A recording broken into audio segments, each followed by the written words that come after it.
So, you were super extra good for the whole of 2024. You wrote your list to Santa, you put out the milk and cookies, no Typhon Grom. New Year comes along, your relatives have been and gone and the late Christmas presents produce nothing. You ask your mum, where is my mini BLX? She says, you have enough of those things. Anyway, didn't I buy you that for Christmas 4 years ago? It's time you stopped going out and playing with those toys. Read a book, get a job, move out, you're 36. If this sounds familiar to you, then I have the video for you. Time to dig out that old WLtoys buggy, and with just a few extra parts, you too can have a janky Typhon Grom BLX at home. The WLtoys 144001 came out roughly 4-ish years ago, and lots of people loved the value for money with its smaller size buggy. With a 550 size brush motor, oil shocks and aluminium chassis, it really offered a lot of bang for your buck. To do this swap, you'll need a brushless motor ESC combo. I used the Arrma BLX system as I had one laying around. If you're changing the gearing, then you'll want this replacement motor mount by RC all-wheel drive, and this 5x11x14mm bearing. Now, because the stock servo is a 5-wire setup, I swapped that out for a similar sized unit. I had a stock FTX tracer servo on hand, so I used that. It didn't have the mounting tabs. As you'll see later, I had to improvise a little bit. I used some Mod 1 5mm bore pinions to convert the factory gearing for no real reason other than they fit easily over the centre shaft, and the motor shaft as well. The receiver and the ESC are one unit from the factory. You'll want a standalone transmitter and receiver as we're going to remove this and replace it. Finally, now's as good a time as any to replace any bent or broken parts as we'll have everything apart here. The way that I would approach this again is to take as many parts off the chassis as I can. This makes it easier to drill the new holes for the motor mount. I faffed around with this for a while before accepting that it would be better just to remove everything. If you're sticking with the factory gear ratio, then don't worry too much about this, as you'll be swapping the motor on the factory mount.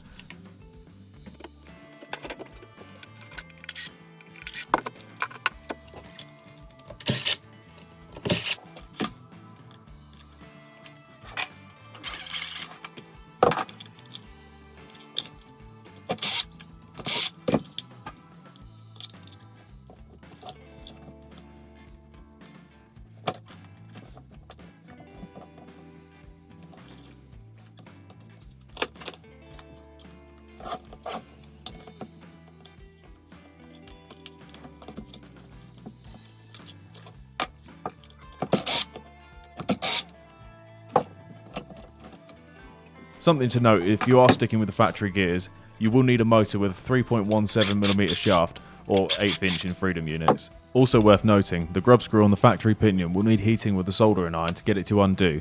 As far as I know, there is some permanent Loctite on this screw. Because I'm removing the stock spur gear, the stock carrier bearing will go away too, so I'll replace that with the bearing I mentioned earlier.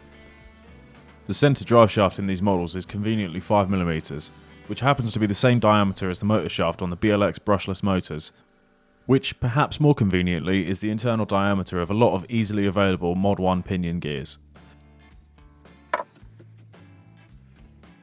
With the new bearing and spur gear fitted to the shaft, I was able to estimate how far forward to move the motor. It actually took me 2 goes, as you'll see here. I made a right mess of the job. I thought I could save it by elongating the holes, but it didn't work. I'll save you the hassle. Mark new motor mount holes 5mm forward from the centre of the original holes. Centre punch the marks. This is important so your drill doesn't wander. Drill 2.5mm holes through these marks and countersink them. If you don't have a countersink, carefully use a larger drill to achieve the same effect. Don't go too far through though, or you'll have way oversized holes.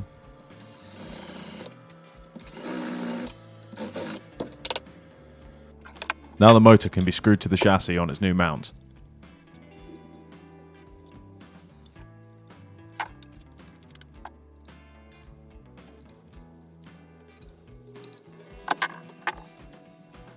The motor is now relatively far forward compared to where it was before, so it will be interfering with the servo bracket. We'll need to shave a bit off to make it fit. This shouldn't affect the strength much at all, well, not compared to the bodgery of gluing the servo into the bracket like I do here.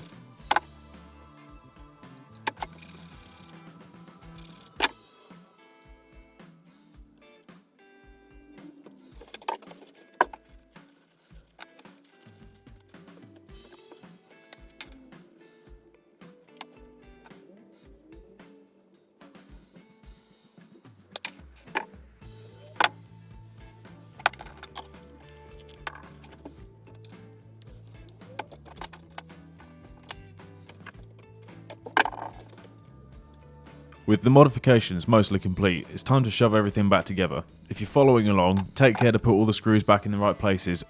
Or don't, I'm not your mum. I'm actually helping you with your RC obsession here.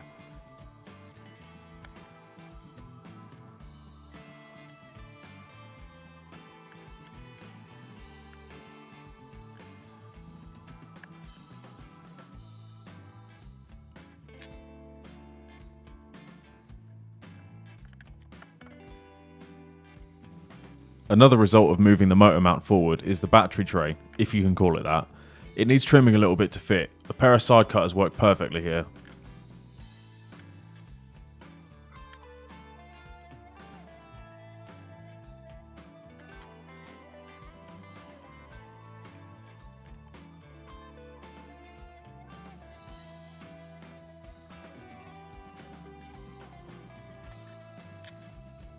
Anywhere that screws go into metal, don't forget to use a drop of Loctite or you'll be losing them all over the place.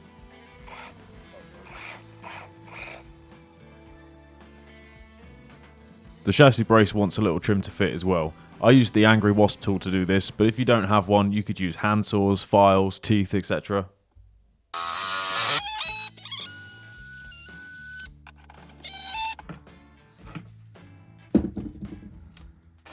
The last knock-on effect of the motor mount move is the holes in the brace.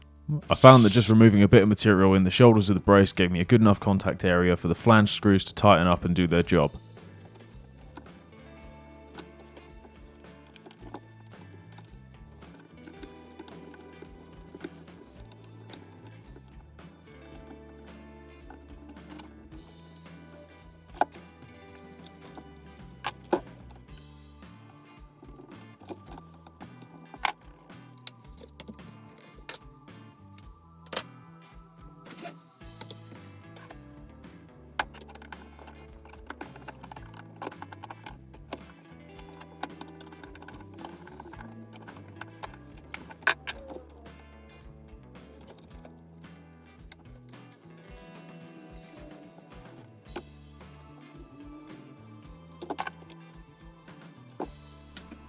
Continuing putting things back together, everything else should fit as normal. I decided to shorten up the battery leads on the ESC, as someone before me had already replaced the factory EC5 connector, so I wasn't too worried about cutting the cables.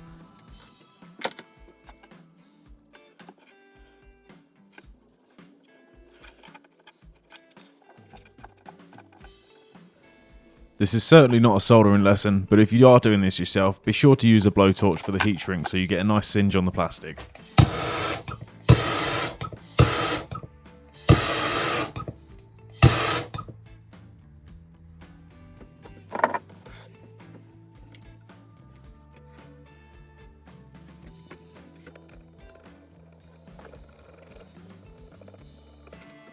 Moving on to mounting the rest of the electronics. There's not much choice on placement here, so I went with receiver in the middle and ESC up on the front of the chassis brace.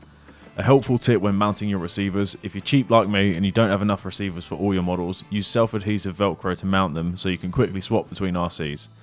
Just be sure to use the same side on all models so you're not trying to push the spiky side to the spiky side.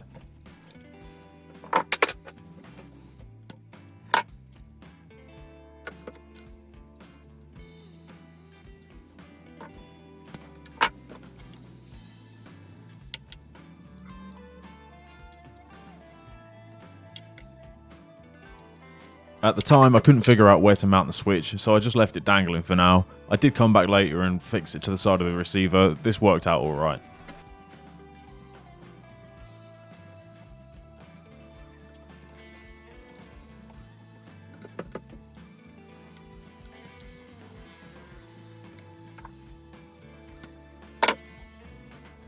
You may have noticed that I left the servo horn off so far. This was because I needed to power it on to centre the servo.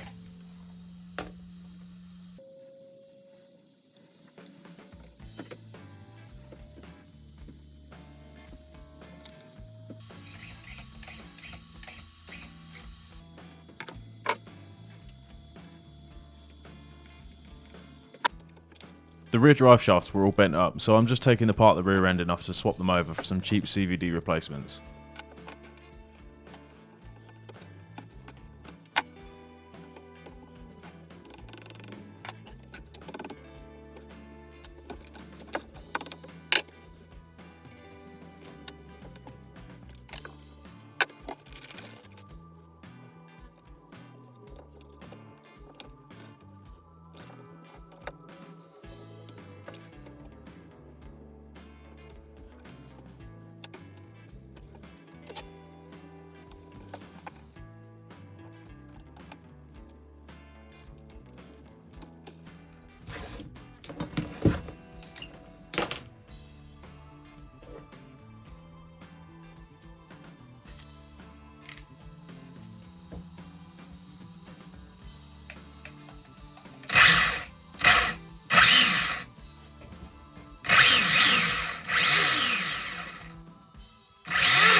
After putting in the battery to test all the electronics, everything seems to work pretty well. It's got plenty of power anyway.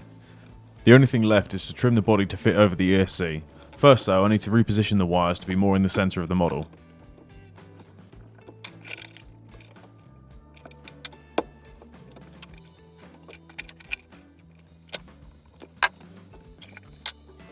Somehow I forgot the other side rail, so here I'm just adding it back on.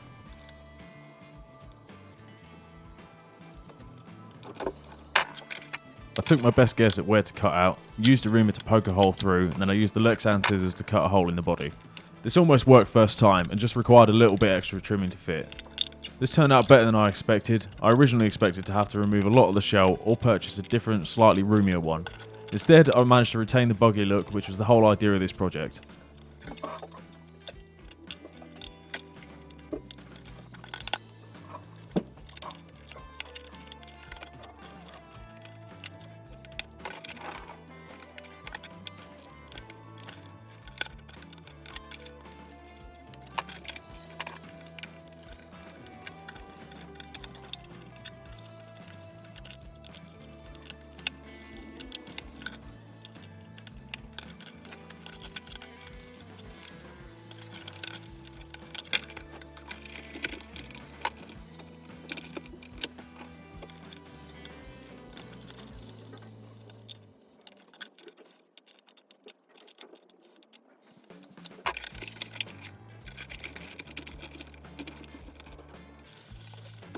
I cut some more Velcro to attach the body with, which was now necessary as I'd removed the front body post hole with my trimming.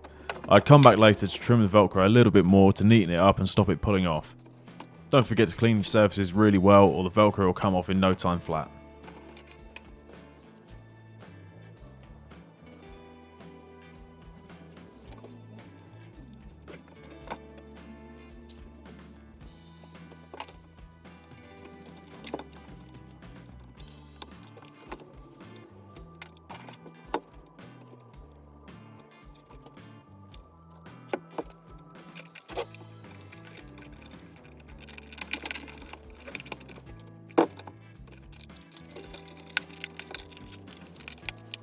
Once the shell was back on, I was able to go and test this abomination of a buggy.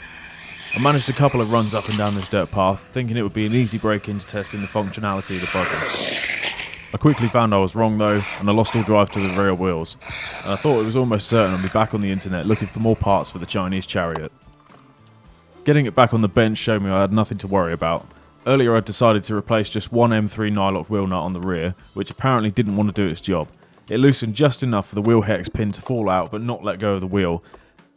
This allowed the hub to spin freely inside the hex and therefore giving no drive to either rear wheel thanks to the functioning rear diff. I hadn't noticed this until I'd taken apart the differential, expecting to see shredded pot metal. I was pleased to see it was completely fine, although it was a good idea to pack it with some general purpose grease before putting it back together.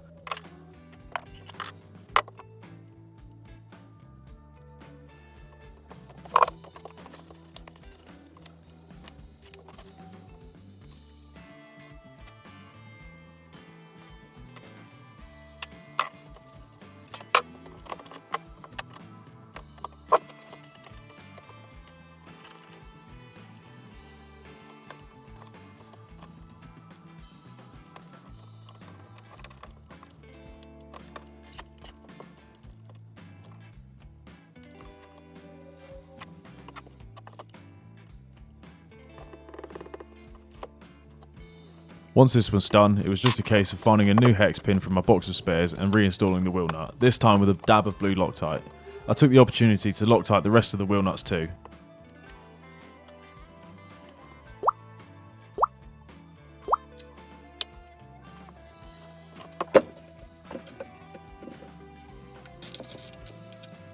Now it's all back together, it's time to go and test it again.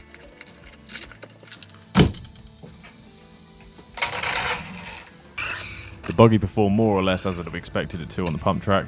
It handles okay for a worn out old buggy. There's not really enough room here to make the most out of the extra power, so I should test it somewhere with a bit more room to make the most of it. It jumps reasonably well and has plenty of juice, although not very crash resistant. With so much power, the air control is quite aggressive and takes a bit of getting used to.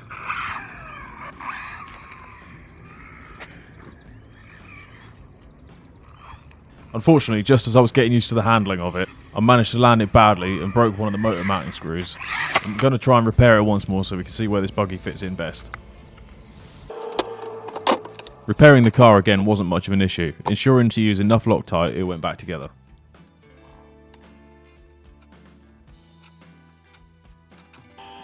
I took the opportunity to stick the switch back to the side of the receiver, and whilst I was here I made a quick and dirty spoiler out of a broken box lid.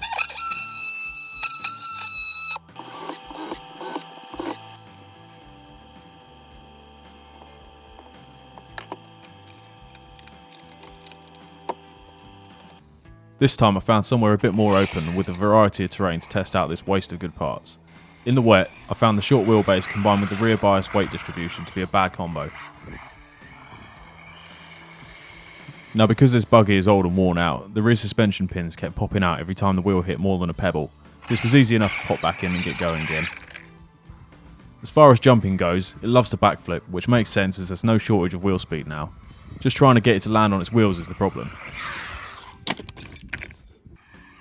A couple of jumps later and a few attempts at going in a straight line, the rear arm popped out once again, only this time the pin disappeared and ended the day. This is probably a good point to end the video. So, was it worth building this old worn out buggy to try and make it something it's not? Absolutely not. Was it fun to convert? Definitely. Would I recommend you build one yourself? Well, I'll leave that up to you. Let me know in the comments, would you like to build one of these? What would you want to see done with this build in the future? One final jump into a bin might be appropriate. Anyway, thanks for watching. Don't forget to like, subscribe, and let me know in the comments what you want to see next.